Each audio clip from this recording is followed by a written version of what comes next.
All right, so an 11 p.m. upload for me. Jimmy has requested a trade.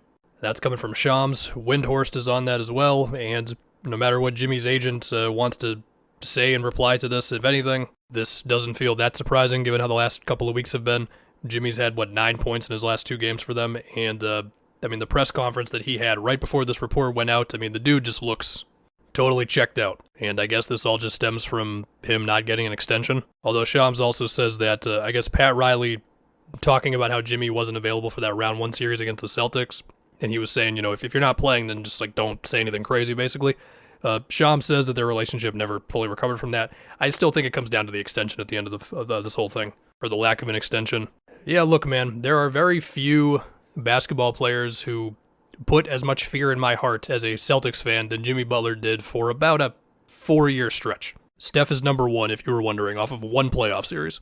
And as far as how his tenure with Miami actually ends, I would hope that what's remembered the most from this whole thing is that a bunch of Miami teams that realistically should have capped out at round 2 either went to the finals or got really deep into the Eastern Conference Finals, pulling off many upsets and causing the Bucks, the Sixers, and the Celtics to take hard looks at themselves in the off seasons and wonder what the hell are we doing moving forward, okay? And that matters a lot. Jimmy Butler is somewhere on the list of the best Miami Heat players of all time, okay? Yes, LeBron and D Wade are above him. And no, he did not win a title with them, but to act like nothing was accomplished in that time, that would just be wrong. I suppose there's other possibilities here too that don't equal to the lack of an extension, but you look at Miami's recent picks between Khalil Ware. I think it's fair to be optimistic about Ware, but if you're Jimmy, it's Khalil Ware is not in the equation for you, right? Jaquez has just been worse this season. Jovic is a rotation player. That's nice, but it's not as if Miami's life changed because they drafted Jovic. Their best pick in a while was, of course, Hero, but even then, Hero was dealing with injuries. Hero's playing great this season, but again, things that are happening at this point for Jimmy, it might just be too far gone for him. You look at, the Rozier trade not hitting. My head also starts spinning when I imagine, well, what if they did pull off the Dame trade and what that would have actually looked like? And, he still probably has the same first season, but this year he's been better, and how does that whole thing equate into this? Or how would it have? You know what I mean. Anyway, Rozier had 23 a week ago. Shout out to him.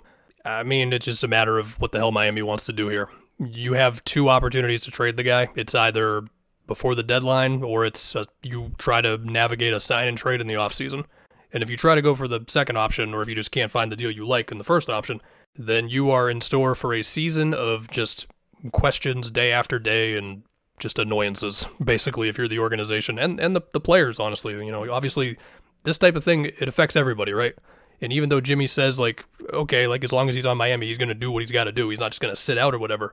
We all know that this stuff affects teams and affects everything.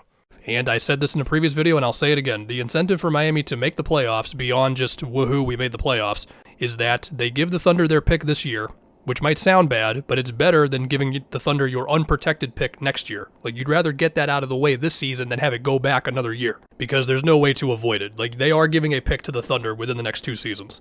And then we get into the stuff that I've kind of already said in a previous video when I did my he might get traded video 2 weeks ago. Usually I don't love talking about the same thing in that quick of span, but whatever. Jimmy Butler requested a trade.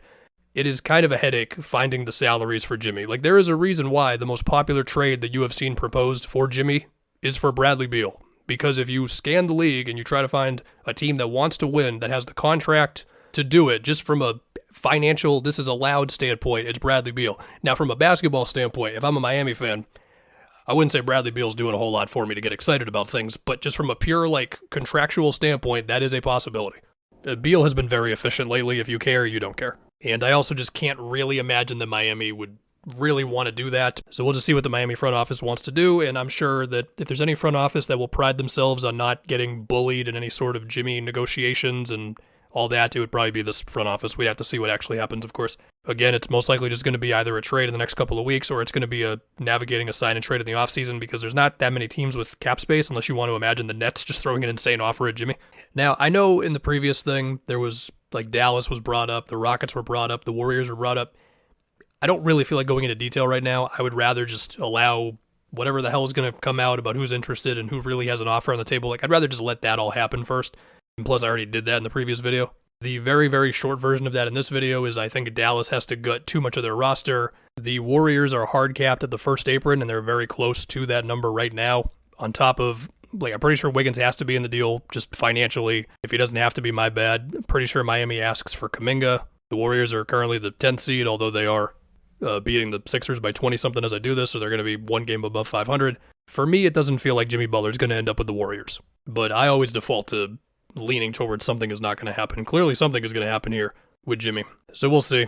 A Jimmy Butler trade is very complicated, especially if you're dealing with teams that are pushing up on the first apron, potentially the second apron, and trying to picture what his next contract is going to be and the whole thing. But Jimmy is still really good. I think his all-around impact is still very high, but there's context here. So yeah,